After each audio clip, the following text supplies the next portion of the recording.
Another improvement of Studio One 5.3 is MPE support also for VST3 instruments. This has been requested by a lot of users, and what MPE is, I'd like to demonstrate you right now with the OB6 synthesizer that's standing behind me. What MPE allows us to do is to draw in completely different modulation curves for 3 different parameters for every available note or voice of our synthesizer. This allows you to add an enormous amount of automation complexity to your chord progressions at a fraction of the time that it would take with the conventional method. So let's open up the automation lanes inside of the musical editor like this and go to the Note Controller tab if you're not there already. And now pay attention to the different modulation curves that you can see for each of these notes.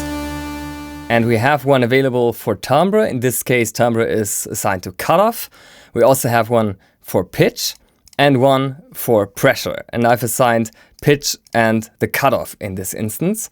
So for example, on the top note right here, let me just mute the other one so we can hear it clearly. I have a cutoff that's opening up very slowly and a pitch curve that's constant. That's just linear. On the lowest note, on the other hand, I have a pitch that's falling down an entire octave over the course of 1 bar, and I have a cutoff that's opening up much steeper. So let's just compare these 2 notes. That's the first one. And this one? You can hear it's opening up much faster with the cutoff, but it's also, dropping in pitch, which the other one isn't. And if you play this in a chord, this gives you an enormous amount of complexity right away.